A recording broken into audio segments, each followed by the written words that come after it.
Morning, Mason.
It's Friday, January 29th. At this time, please rise for the pledge to the flag, followed by a moment of silent meditation. I Pledge allegiance to the flag of the United States of America and to the republic for which it stands, one nation under God, indivisible, with liberty and justice for all. Please be seated. That concludes the daily announcements for this morning. Please stay tuned for today's Northwestern Lehigh Morning Show and have a great Friday.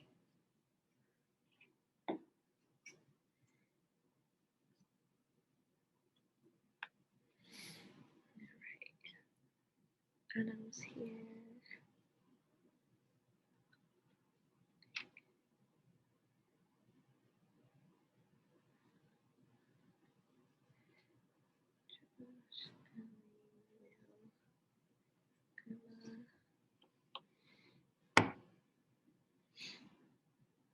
Sean here today? Sean is on. Okay. All right, you guys, I am just taking attendance. I'm going to play the morning show in the meantime, so I'll share that on your screen. Once the morning show's over, I'll ask that you guys turn your cameras on.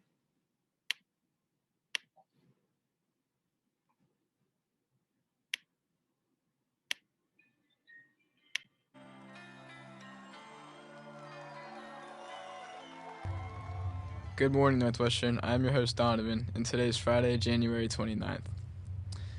Attention, class of 2024. There's a t-shirt fundraiser underway and a purchase link has been sent to your email. Please see one of the class officers with any questions you may have. LCTI applications for next school year are now available. Interested students can pick up a paper copy in the counseling office or print a copy off the counseling office website. Applications are due back to the high school counseling office by Wednesday, May 10th. If you have anything for us to announce on the morning show, please send it in to us here at Tiger TV. Use the following email, hsactivities@nwlehisd.org. Now over to Seth. Thanks, Donovan. Fun fact of the day: did you know when flying you lose 30% of your taste buds? Now for sports. The wrestling team takes on Central in Whitehall today, and they also take on Parkland tomorrow at 5:30. Tonight, the boys basketball team will play a away game versus Northern Lehigh. Good luck, Tigers. Support the teams by watching them live on YouTube. Now we send it to Avery for the weather and the rest of the show. Now for your weekend weather report. Today is going to be brutally cold all day, breezy conditions, low wind chill temperatures with a high of 24 and a low of 10. Tomorrow will be mostly sunny with a high of 28 and a low of 12. And Sunday, increasing clouds with a possible snowstorm, high of 32, low of 24. Now for your lunch. Entree 1 is pizza or entree 2 is hot dog on a roll. Carrots, cucumbers, and peppers with dip. Fruit, and always your choice of milk. Northwestern, have a great Friday and a wonderful weekend. And a reminder, don't text and drive.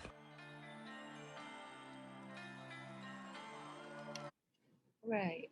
Anybody in here getting lunch today? Okay.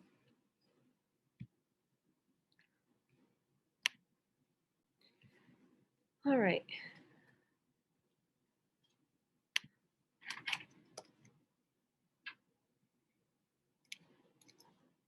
All right, I'm gonna take the lunch count and attendance on my computer.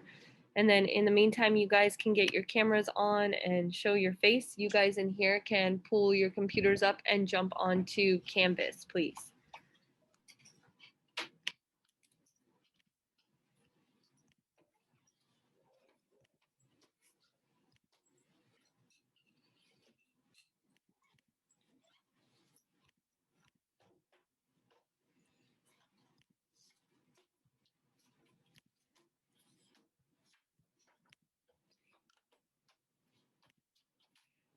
Okay, we finally have ourselves a normal schedule today, which is a plus. So this class finishes at 9:15, so 9:15.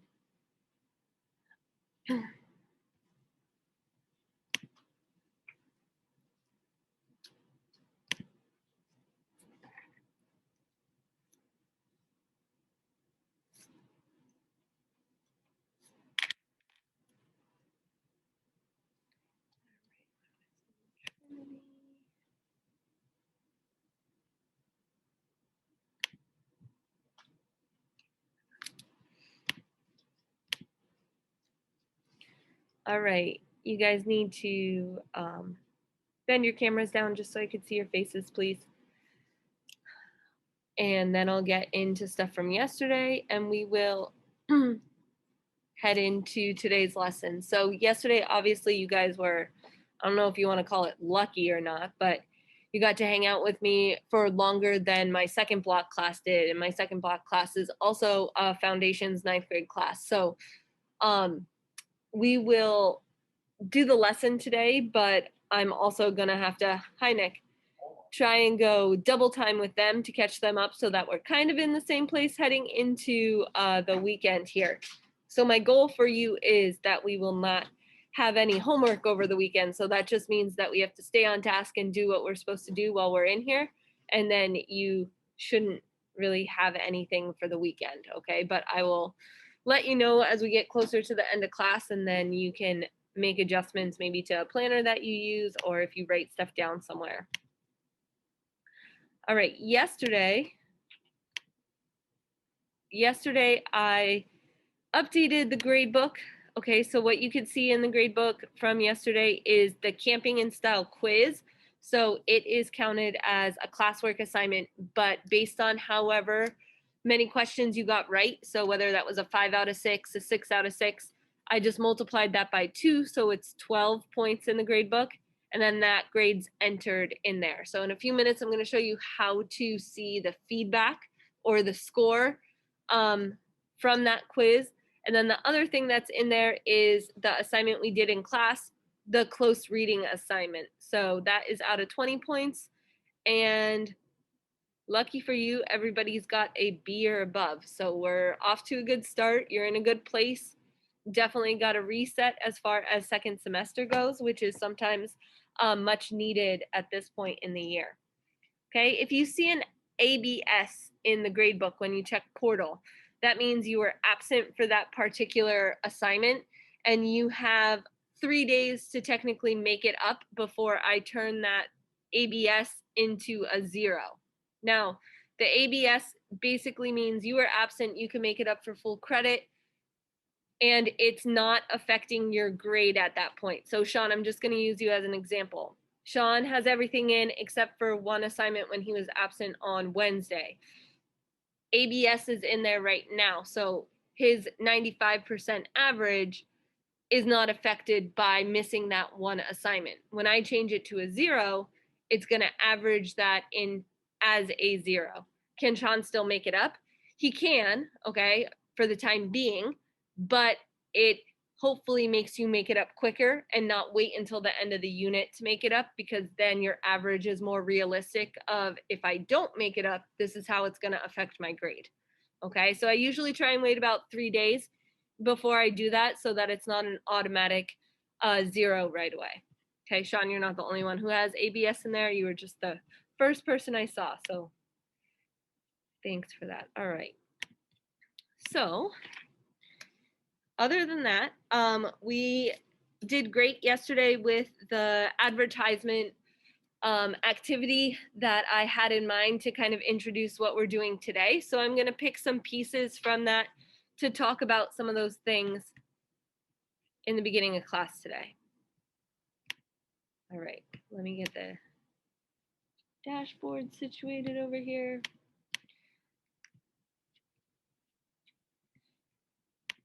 Hello. All right. Looks like everybody's here today, okay? Now we're all good to go. Hi, Vienna. I was just going over grades, so you didn't miss too much. All right, so for today, if you guys can all click on January 25th and scroll down, we are finally to Friday.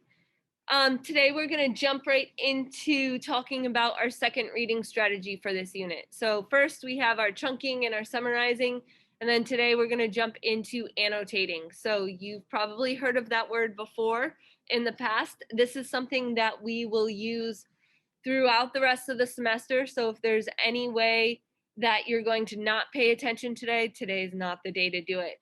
You'll be asked to annotate things in 10th, 11th, 12th grade in English class. You'll also be asked to annotate things in textbooks in other subject areas. So this reading strategy is definitely going to help you in other areas, whatever you want to do. At LCTI, if you plan on going there, you can probably end up reading some directions for how to use a certain machine in,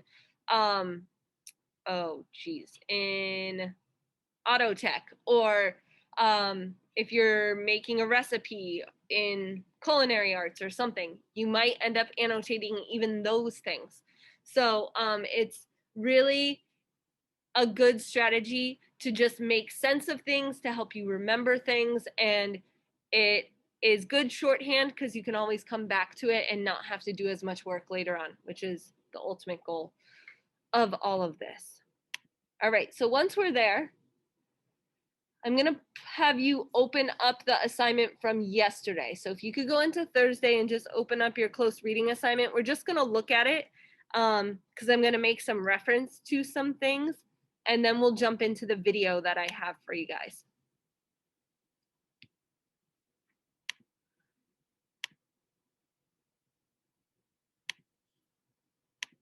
All right.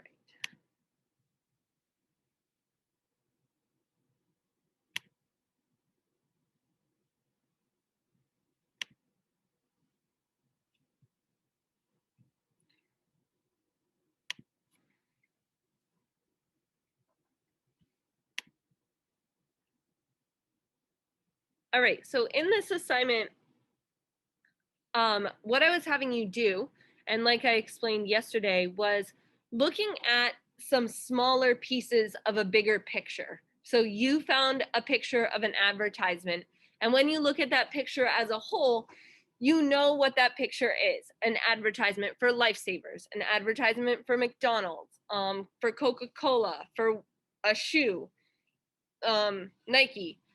whatever. Okay, so on the surface, that's what it is. It wants you to buy whatever the product is that's in that advertisement. As you inspect it, as you look deeper, as you analyze, all of those are synonyms for us to analyze something.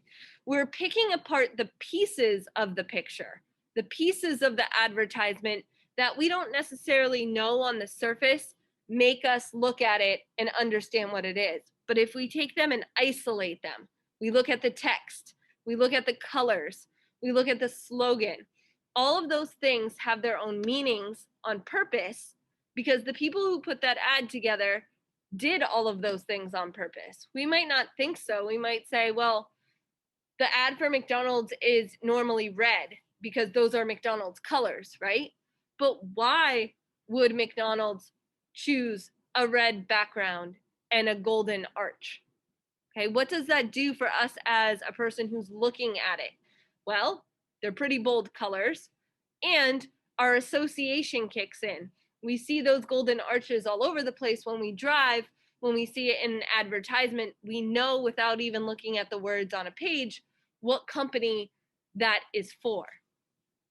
So in these questions that you have in front of you, I'm going to draw you to, let's see, question number,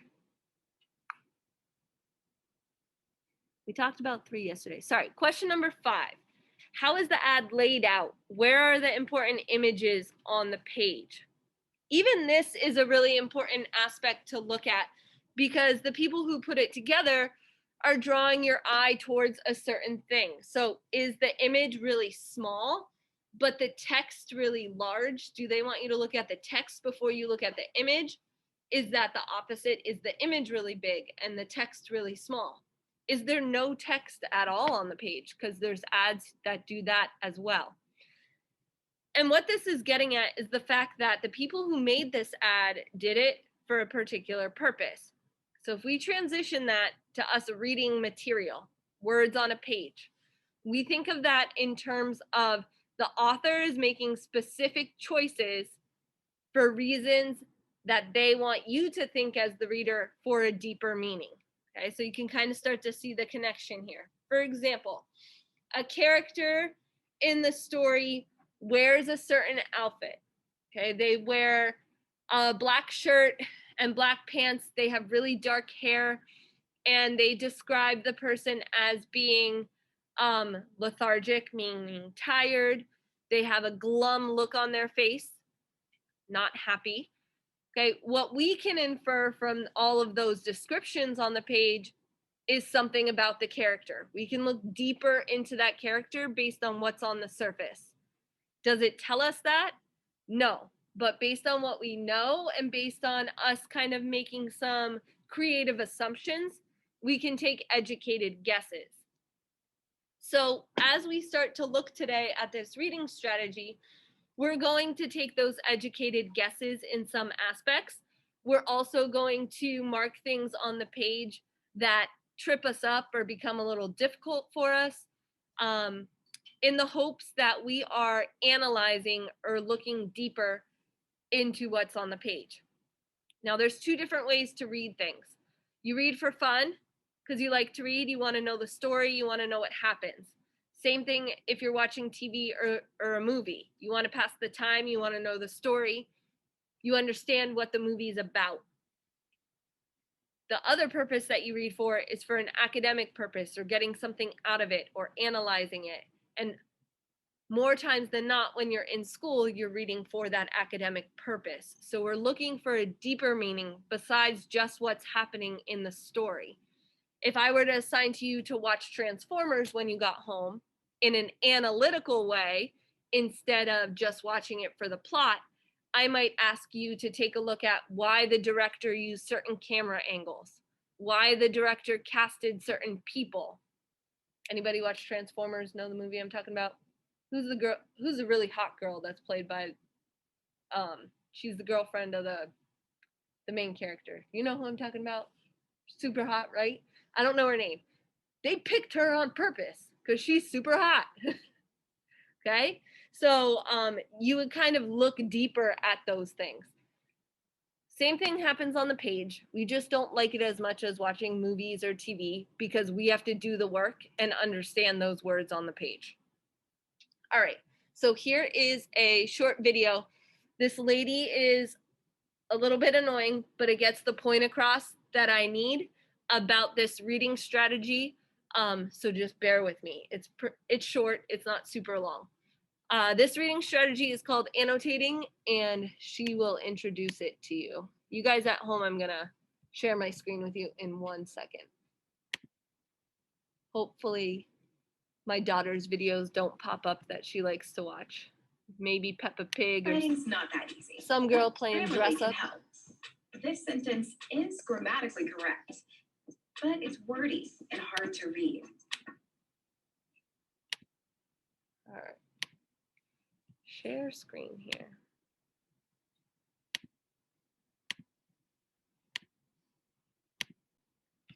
All right, we should be good. Shared sound at home. All right. I can reach any goal today. I can do what I want. I can be what I want to be. Hi guys, I'm Katie Azevedo from schoolhabits.com. Today's video is about how to annotate your text while you're reading. And if at any point during this video you like what you see, please give it a thumbs up, or better yet, click subscribe below. I always forget on what side of the screen it is. Annotating a book or an article is a fundamental school habit that you'll want to develop as early as possible. Sometimes you might be required to annotate text and might actually get a homework grade for doing so, depending on your teacher. But even if annotating isn't a requirement, it's a great skill to have and just might be the key that you've been missing in your reading life. True though. So first things first, annotating means taking notes on a text, either in a book or an article or something similar. So to annotate means to take notes. Now you might be wondering why the heck you'd want to annotate anyway. For so many reasons, but the most important reason you'd annotate is for a deeper understanding of the material. So taking notes on your text helps you comprehend what you're reading on a much deeper level than if you were to just read it straight through. So here are 4 major benefits of annotating. Number 1, it keeps you awake and engaged as you read. You have to stay awake. And it reduces your chances of fake reading syndrome. I've coined that. You've all had when you that. read and you think you're reading So and you're bad. not. Number 2, it helps you process what you're reading as you're reading it. Number 3, it slows down your reading, which is actually a good thing because decreasing your pace can often increase your comprehension and retention. And number 4, it double whammies as a way to quickly find information later on. So in other words, when you go back into the book to find something later, you can just read your annotations, which is faster than reading the actual text a second time through. So how do you annotate? Just as there are so many types of learners, there are so many different techniques that suit different students. You might have to experiment for a while to see what does and doesn't work for you, but there are some basic annotation principles or rules to keep in mind as you figure out your system. So here are 11 annotation techniques that you might find helpful. Number 1, circle any unfamiliar words as you're reading, and then look them up and write down the definition. Here's a little hack. If you get the dictionary.com app, you can look the word up in like 2 seconds on your phone. Keep your phone right next to you. Not that you should have your phone when you're studying, but say. Number 2, use question marks in the book to indicate areas of uncertainty. So anytime you're reading and you're like, what? Put a question mark. Number 3, use stars to indicate anything that seems important, such as themes or symbols or foreshadowing. Number 4, use exclamation points to indicate something dramatic or a key turning point or something you want to come back to. Number 5, circle or mark somehow, pick a shape, use a trapezoid. I don't even remember what a trapezoid looks like. Circle any character names anytime they are introduced for the first time in the book.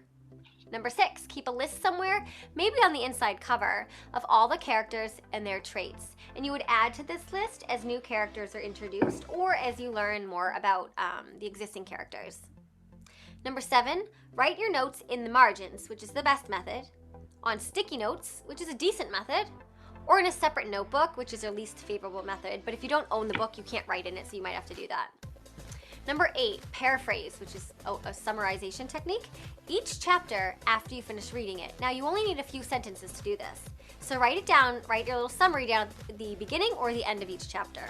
Take the time to do this right after you read the chapter and not like 5 chapters later.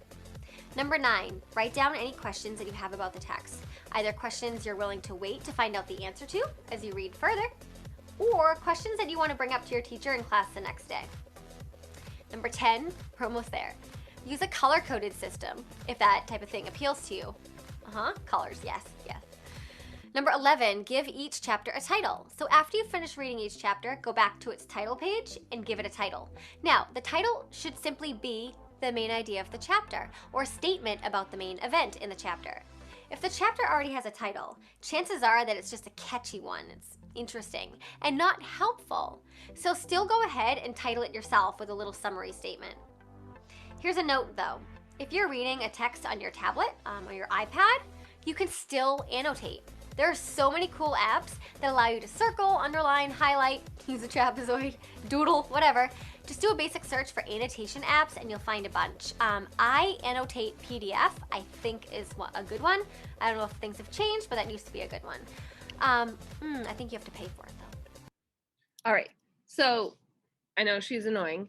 She gives us some ideas about what it means to annotate something and how to go about doing it. When you start annotating or writing notes on your paper as you're reading, you are working with the text and slowing yourself down on purpose. So a lot of people, especially in school who don't like English to begin with, really don't enjoy doing this when they're forced to.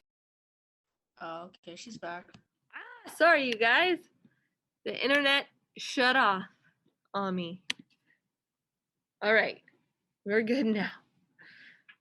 Okay, so what I was saying was, as you're annotating, people don't like it because it takes a long time and it's tedious. It takes twice as long if you were to just read it and be done with it. But as you're looking deeper and using the material for another purpose, whether it's to write a paper, to have a discussion in class, that you're not just sitting there, you're actively in a discussion and can add to that discussion. You're answering questions, or you're taking a test or a quiz, or studying.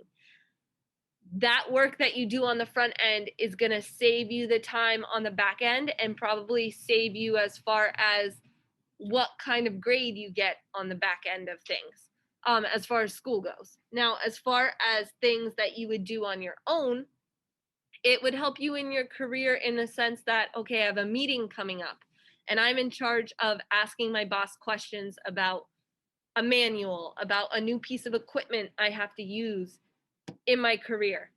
If I read stuff and then I go into the meeting the next morning, the chances of me remembering all of those questions or all of those things I have to say are pretty small, right? First of all, we get nervous when we're in meetings most of the time, and you have a lot on your mind more than just your job or school. You have your home life, you have maybe an extracurricular job, you have stuff in your own life that you're struggling with, we all do, and all of that kind of compounds itself and we forget. So this annotation technique is really there as a support to make sure that you have something that you can refer back to. All right, so let's take a look at Canvas. 1 second.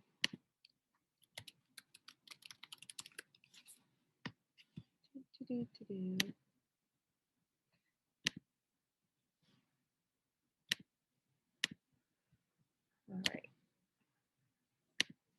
Sorry, I'm on the struggle bus since I got kicked off here. All right, we are gonna click on the examples of annotating. And those of you that are on Zoom with me, I'm just gonna share my screen so you don't have to open it up and you guys here can kind of just look at the smartboard if you want. But it's a reference that if you wanna come back to it, you can certainly do so. So these are pages of someone who has taken some time to annotate a text. It's not a text that we're going to read or a text that you have read. So that's not going to make much sense to you. but you can see what I'm talking about as far as the notes and the symbols and different things on the page. Maybe.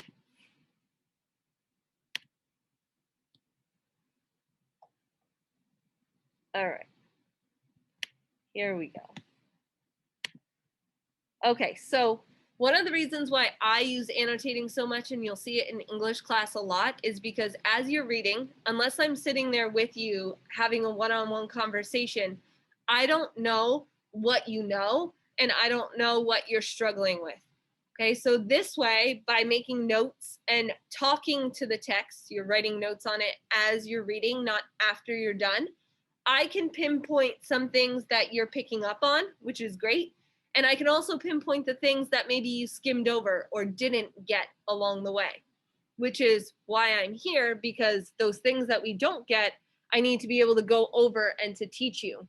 So this would be an example of an annotation page that is done correctly, done effectively. It's going to help me know what this person knows or doesn't know.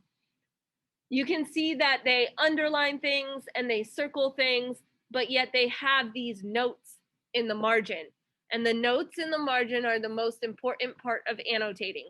If you just highlight things or underline things or circle things, and you put it down and come back to it 2 days later, the chances of you knowing why you underlined something or why you highlighted something are pretty slim.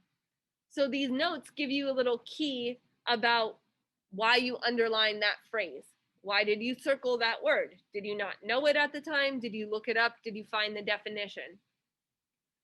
If I scroll down to this next page, this is an example of annotations that are still okay. They're not the best. This person maybe didn't spend as much time going through them, but they still have the notes in the margin. They're still underlining things and circling things that make a little bit more sense to them. This one is what I'll call the minimalist. They're complying with what I'm asking them to do because they're circling and underlining things and they've got one note in the margin. But is it really effective when they come back to it? It's not. Okay, if you give me something like this and I'm grading it, whether it's a classwork grade or on a quiz or a test, I'd give you half credit for something like this. Okay, you half-ass did it, so you're gonna get half credit, right? It doesn't tell me what you know or what you don't know. It just underlines things. And ultimately what can happen from here is you're like, I'm not doing this. You just underline a few phrases and you circle a few things and what's done is done, right? For me, I can't make any decisions about class or what I'm teaching you because I don't really know what you know. And this one, well, you can guess what I'd give this one, right? You read it, maybe. You didn't do any of the annotations. And sometimes I get pushback on this whole idea. Well, I read it. I know what it's about. You do. You know what it's about on the surface. I'm sure you do. But like that picture in that advertisement, you don't know the deeper meaning of those things because we didn't spend the time to look for the deeper meaning of those things. We good? All right, so these are our examples. What not to do, bottom. What to do, top. How do we do this? That's our next question. Well, let's look. Maybe. In Canvas, you guys can head back to the calendar with the links on it. And I'm going to have you pull up, I think the next link is called Annotation Bookmark, maybe. This is a tool for you guys to use. Since we all will essentially kind of do our own thing, like some of us will circle things that are important, some of us will underline the things that are important. For the purpose of me knowing what we're all doing, we're going to use this pattern as we're reading through things. So you're going to make sure that you have this open when I ask you to annotate something. It's a tool for you. If we were working with paper, which we're not right now, I would have these printed out for you and you could just kind of keep it next to you as you were working. If you are a person who doesn't like to flip back and forth between screens all the time, and you want something like this printed out, for those of you that are in here, I can print it out quick. And for those of you that are at home, if you have access to a printer, you can certainly make that happen.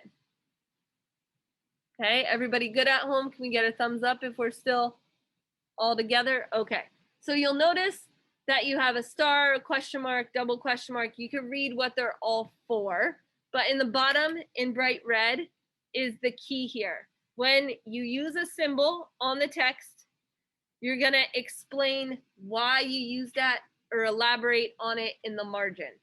The best way for me to do this is to show you how to do it and start working with a text so that we can all be on the same page. Good deal? All right, I'm gonna take a second to print this. Does anybody in here want a printed version? 1, 2, 3, 4, 5. All right, let me print a few and then we'll get going here. I wonder, I think I'm gonna have to close this and move it so that I can print it.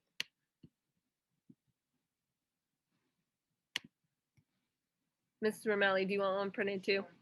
Okay. I'll print some extra. It was jamming before, so hopefully it eventually prints, but it's just a pain. I think the paper in here gets like moist, if you will. Oh, really? Yeah.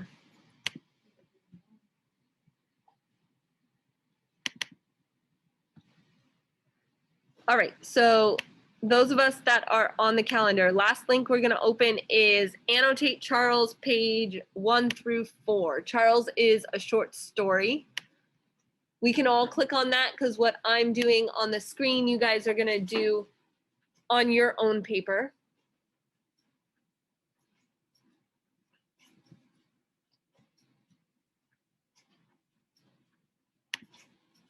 And you can see that the way Charles is set up is that the short story is kind of pushed over to the right-hand side and you have some extra room in the margin right here on the left. So that's generally helpful as well. All right, I'm gonna give everybody a second to split screen at home so that you guys have my screen up and you can see what I'm doing. And then you also have yours up so that you can type and write at the same time. I'm gonna take one too so I don't go cross-eyed, Mrs. Romelli. I don't know. I might need more. Okay, I can print more. No,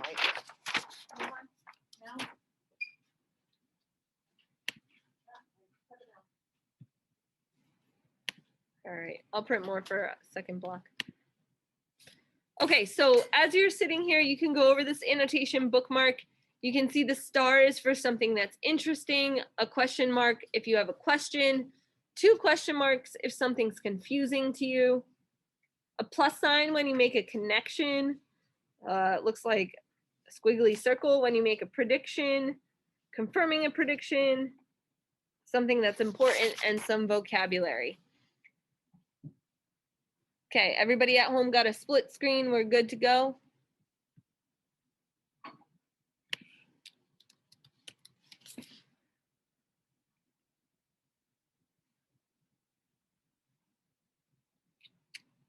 All right.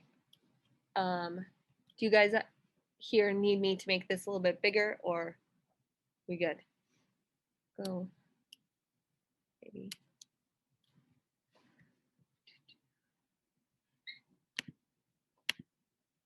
We'll start there. Okay, so this is a short story called Charles. One of my favorite short stories, still pretty simple.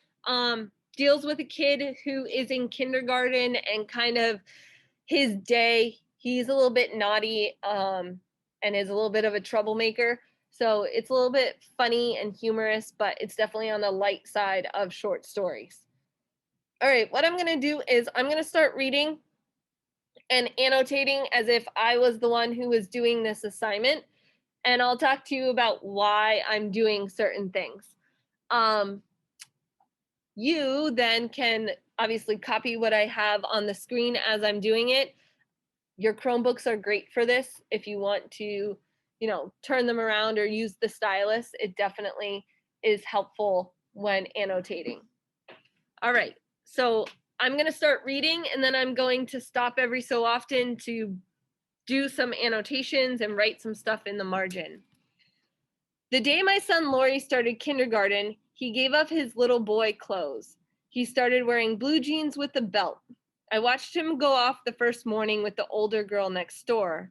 He looked as though he was going off to a fight. He came home the same way at lunchtime.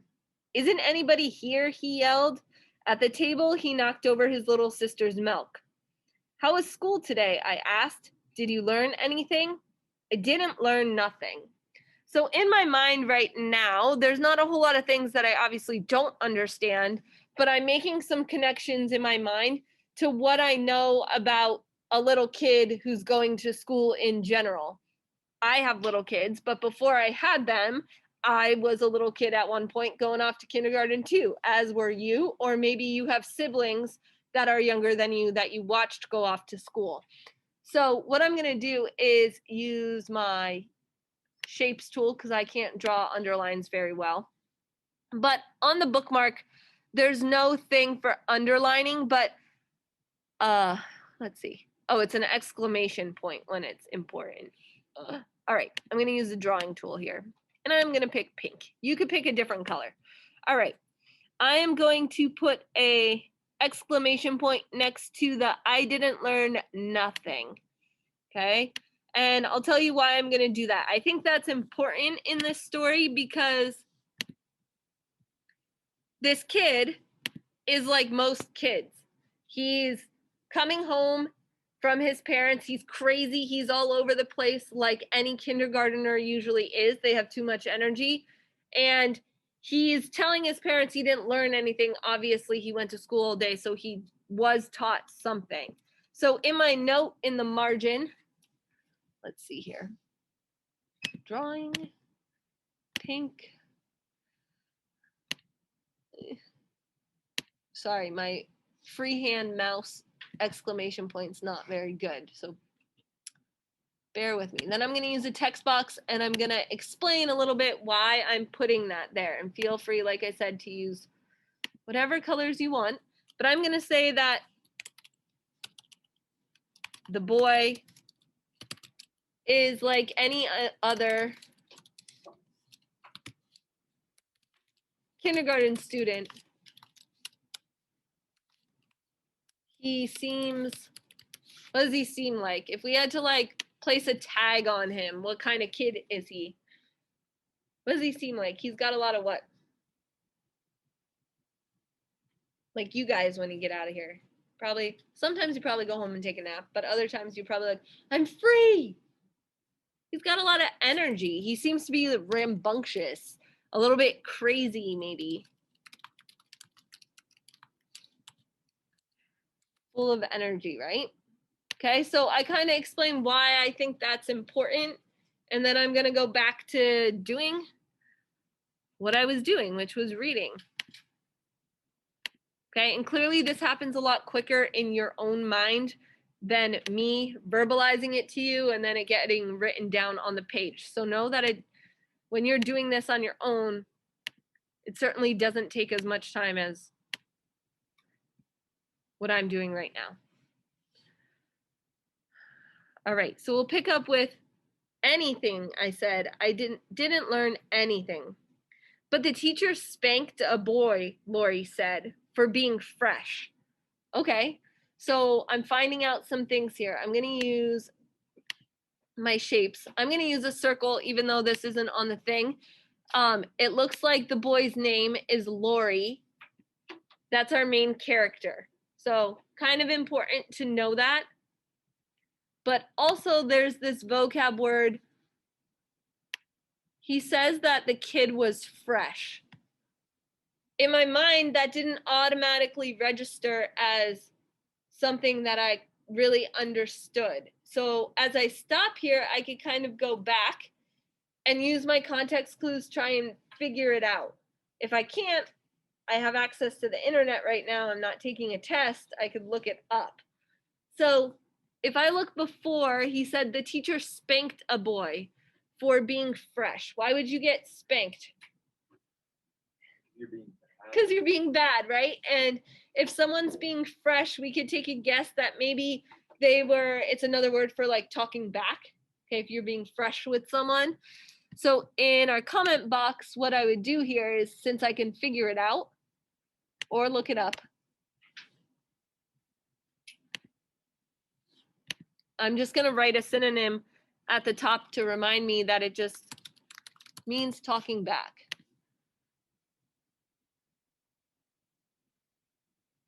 What did he do? I asked. Who was it? Lori thought. It was Charles, he said. The teacher spanked him and made him stand in the corner. He was really fresh. What did he do? I asked, but Lori slid off his chair, took a cookie, and left. The next day, Lori sat down for lunch. Well, he said, Charles was bad again today. He grinned. Today, Charles hit the teacher. Oh boy. Sounds like things are getting serious. So right here where he hit the teacher, I'm going to kind of make a little bit of a prediction / a comment, I guess you can say. So I'm going to use our little squiggly thing here. I hope yours looks better than mine.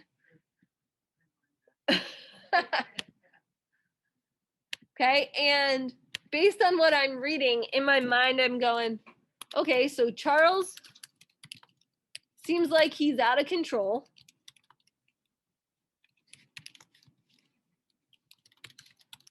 And also, Lori is, what is he finding pride in, like any other little kid would do? He comes home and instead of saying how his day is, he's being a little tattle on everybody else, specifically this kid in the class, so that the mom's attention is drawn towards this kid. So Lori is a little tattletale. We all know a kid like that at some point, right? Maybe you were that kid. My daughter tells on her brother all the time when we get out of school. So I'll be like, what'd you do at school today? She'll be like, Trent had to go walk. And first I have to figure it out because they're 4. I don't know what they mean. Eventually I get to the bottom of it. She was telling on him because he ran in the hallway instead of walked in the line. So he had to walk by himself. So that was the other day that she tattled on him like that. All right, so you can kind of get the idea of how whenever I use something here, I'm also writing in the margin. I'm explaining it. I'm commenting on it. We're eventually going to get away from this bookmark, from this idea of following this so close to a T. So when you read, you can just mark things how you want to and write in the margin, okay? So what we're going to do today, we are going to start by picking up where I left off here with good heavens, okay? And I'm going to have you read from the middle of that page, good heavens, down to the bottom of the first page and make some annotations. Okay, what we're going to do in about 5-10 minutes is we're going to talk about what kind of annotations you have on the page. Where people get tripped up is they start reading and they don't stop. They start reading and they get through the first page and they say, well, I got it.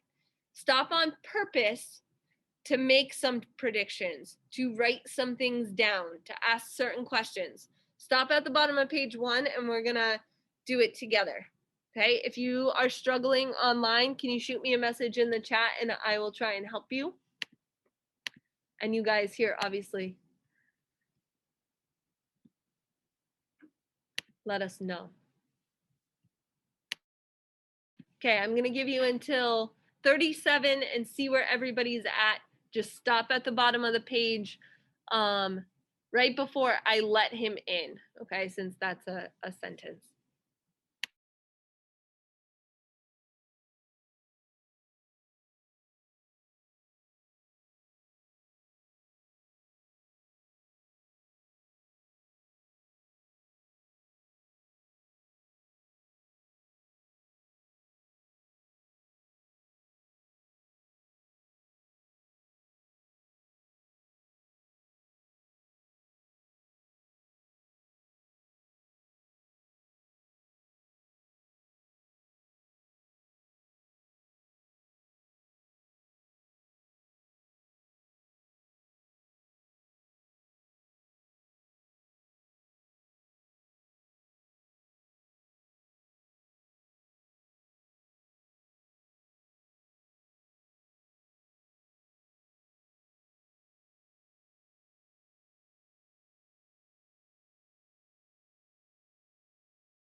Okay, does anybody need a few more minutes to finish page 1? Okay, I'm gonna randomly just call on a few of you guys to share with me an annotation that you would have marked. So what I need you to do is just tell me what you did to the text and obviously where you put it next to like whatever line or whatever you underline, and then what you wrote in the margin. Okay, so I'm gonna start with someone in here and then I'll jump to somebody online. So let's go with Emma. Will you share one with me? Okay.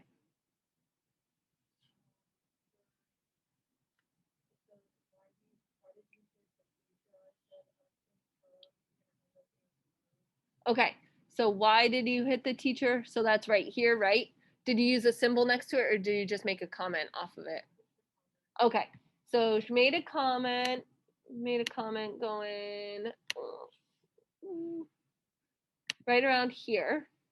So, and what did you put in the comment box?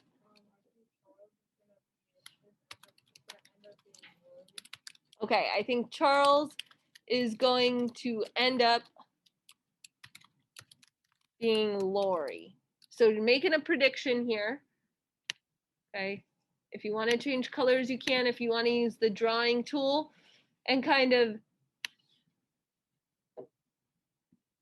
use that to point to whatever piece of evidence, that's helpful too. Thanks, Emma. All right, let's go with Abby. Will you share one with us? I put where it says Monday Lori came in late. I said I have a feeling that Lori is Charles. Okay, so same idea.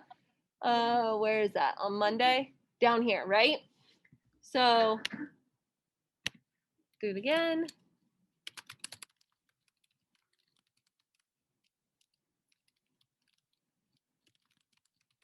Okay, so we're starting to get some ideas here from some things. So you guys can kind of get a sense of what it looks like to annotate, right? Not too difficult with this text because it's a little bit more straightforward, an easier story. As we start to head into the rest of this chapter, some of the texts are going to gradually get a little bit more difficult. Not much more, but a little bit more. And as we end up going into other units, that's when we're going to get short stories that are slightly more complicated in their plot. They use bigger words, they have more complex ideas with them. This strategy is going to come into play. Now, it's my hope that you'll do something like this for social studies or science class as well. Now, I know you have a textbook and you can't necessarily write in that textbook, or if you have the online version, you can't necessarily do that unless you download it into Kami. But what you can do is take sticky notes if you're a sticky note person, or you can use another notebook. Obviously, if science or social studies comes a little bit easier to you, this might not be something that you have to do, but you always have it in your back pocket that if you start to struggle, if you don't understand something, it's something you can do. Okay? What your assignment is for the rest of class today, and you have 30-ish minutes to do it. You're going to read page 2, page 3, all the way to the end. Okay? Does this go all the way to the end? What am I looking at here? I'm cross-eyed again. Yeah, page 3. So we're going to annotate from where we left off at the bottom of page 1, the last 2 pages, and then you're going to hit the submit button up at the top for me. What I'm going to do is I'm going to look through your annotations and see what you picked up on as far as some of the analysis pieces. So ask yourself, why does the author do this? What's the main idea here? What's happening in the story? You already made some predictions. Okay, now are they going to be confirmed or are they going to be denied? Everybody good with that? If you finish early and you hit the submit button, you guys online can let me know so I can make sure it came through and we did it the right way. And then I will let you sign off once I can take a look at it. Okay? All right, so I'm going to let you work and you guys let me know if you need help. Ready, go.